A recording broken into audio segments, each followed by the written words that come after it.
या अलका नगरीमधले आमचे उंच उंच प्रासाद बघ, आमचे राजवाडे बघ, आमचे वाडे बघ, आमचे हरमे बघ, इतके सुंदर आहेत. आणि मग एक कल्पना कालिदासाला सुचलेली आहे. ती कल्पना फक्त अशा प्रतिभावान कवीलाच सुचू शकते. ती कल्पना काय आहे? प्रासादास्त्वां तुलयितुमलं यत्र तैस्तैर्विशेषैः प्रासादाः त्वां तुलयितुम अलम. आमचे जे प्रासाद आहेत ते तुझ्याशी स्पर्धा करायला समर्थ आहेत. तैस्तैर विशेषैः त्यांच्या त्यांच्या विशेषणांनी, त्यांच्या त्यांच्या वैशिष्ट्यांनी हे आमच्या अलका नगरीतले प्रासाद थेट तुझ्याशी स्पर्धा करतील. मेघाला आश्चर्य वाटलंय, आपल्यालाही आश्चर्य वाटलंय. प्रासाद आणि मेघ यांच्यात कशी तुलना करायची? मुळात त्यांच्यात जमीन आसमानाचा फरक आहे. कारण प्रासाद जमिनीवर आहेत तर मेघ आसमानामध्ये आहेत. मेघ हलका आहे तर प्रासाद हे चांगले स्थूल आहेत. त्यांच्यामध्ये कशी तुलना करायची? मेघ हा प्रवाही आहे तर प्रासाद एका जागी स्थिर आहे. असं संपूर्णपणे पहिल्या दर्शनी, प्रथम दर्शनी ज्यांच्यामध्ये इतका मोठा भेद दिसतोय, तिथे जाऊन कालिदास सांगतात, यक्ष सांगतो की आमचे प्रासादही तुझ्याशी स्पर्धा करायला तितकेच तयार आहेत. ही कल्पना एखाद्या कवीलाच सुचू शकते. कारण शेवटी कवी आणि आपल्यामध्ये फरक कसला असतो? तर तो फरक असतो दृष्टीचा. आपण जे बघतो तेच ते बघत असतात, पण त्यांना सुचून जातं, आपल्याला सुचत नाही. आपण फक्त पाहत राहतो. जसं चंद्रशेखर गोखल्यांच्या चारोळीत त्यांनी म्हटलंय की आहेच मी जरा असा एकटा एकटा राहणारा, वाळकं पान देखील गळताना तन्मयतेने पाहणारा.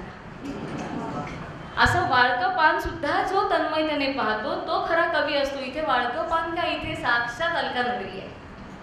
आणि त्यामुळे ती इतकी सुंदर असणार आहे. आता ह्याची तुलना केली, याच्यामध्ये सगळी विशेषणं वापरलेली आहेत. पण आता कुठलं विशेषण कुणासाठी वापरायचं? प्रासादाची विशेषणं कुठली? मेघाची विशेषणं कुठली? संस्कृत भाषा ही अशी भाषा आहे की त्याच्यामध्ये कर्ता, क्रियापद, कर्म असं बांधलेलं काहीही नाही. काही कुठेही लिहा पण अर्थ बदलत नाही. बाणभट्टाच्या कादंबरीत तर एक एक वाक्य सुद्धा 20-20 ओळींचं येतं. त्याच्यामध्ये कर्ता या बाजूला, कर्म तिकडे, क्रियापद कुठेतरी, पण तरीही वाक्याचा अर्थ बदलत नाही. ही संस्कृत भाषेची ताकद आहे. आणि त्यामुळे एवढी विशेषणं वापरलेली असली तरी सुद्धा आपल्या डोळ्याला प्रासादाची विशेषणं वेगळी दिसत आहेत आणि मेघाची विशेषणं वेगळी दिसत आहेत. त्या विभक्तीवरून. आपण आधीच्या पिढीतले बरेच जण आहात, त्यामुळे आपण संस्कृत बऱ्यापैकी शिकलेले आहात आणि त्यामुळे विभक्ती हा सगळं आपल्याला माहिती आहे. प्रासादाः आणि त्वां, त्यामुळे जे जे प्रथमा बहुवचनामध्ये दिसत आहे ते सगळं प्रासादाशी निगडीत आहे. आणि जे द्वितीय एकवचनामध्ये दिसत आहे, मी नंतर सांगणार आहे, द्वितीय एकवचनामध्ये दिसत आहे ते सगळं मेघासाठी आहे. कसा आहे हा मेघ? विद्युतवंत. हा मेघ कसा आहे? या मेघाच्या बरोबर त्याची सहचारिणी आहे, ती म्हणजे त्याची चमचमणारी विद्युल्लता. तू कसा आहेस? विद्युल्लतेने युक्त आहेस. मग आमचे प्रासाद कसे आहेत? ललित वनिताः. अरे तुझ्याबरोबर जर इतकी सुंदर वीज असेल तर आमच्या प्रासादामध्ये सुद्धा अत्यंत सुंदर दिसणाऱ्या स्त्रिया आहेत ना. विद्युतवंतम त्वां प्रासादाः ललितवनिताः. ललितवनिताः प्रासादाः. त्यामुळे पहिलीच आपल्याला एक समानता त्यांनी दाखवून दिली की तुझ्याबरोबर सुंदर दिसणारी विद्युल्लता आहे तर आमच्याकडे सुंदर दिसणाऱ्या स्त्रिया आमच्या प्रासादांमध्ये आहेत.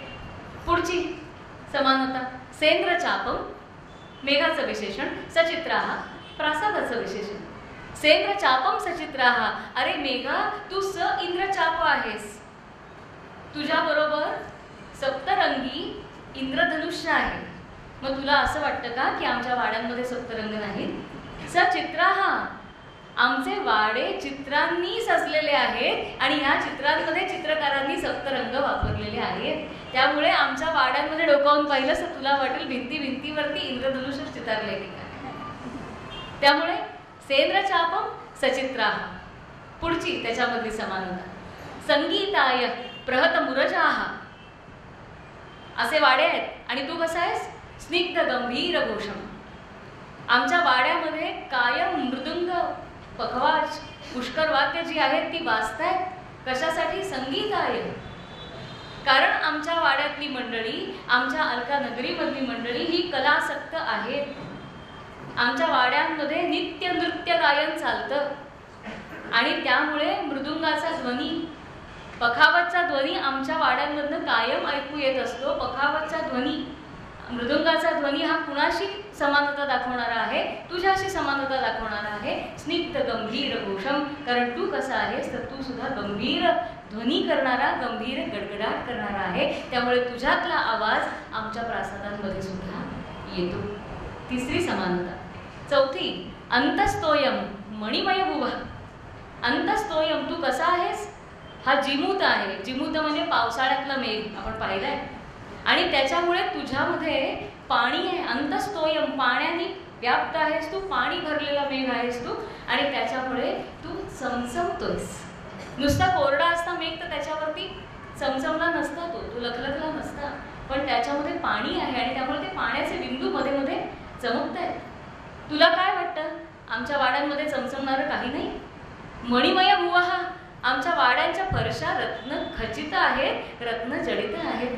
आणि त्यामुळे तू जसा चमचमतोस तसे आमच्या वाड्यांच्या फरशा सुद्धा चमचमतात, आमचे वाडे सुद्धा चमचमतात. आणि तुंगम आणि अभ्रम लिहाग्राह, तू तुंग आहेस, तू वरती आकाशामध्ये आहेस, तर आमचे वाडे कसे आहेत? अभ्रम लिहाग्राह, त्या ढगाला चाटणारे आमचे वाडे आहेत, म्हणजेच गगनचुंबी आहेत. आता खरंच वाडे त्यावेळेला गगनचुंबी होते का? हा पुन्हा इतिहासाचा संशोधनाचा मुद्दा आहे. पण कालिदासाने कल्पना केलेली आहे की आमचे वाडे गगनचुंबी आहेत.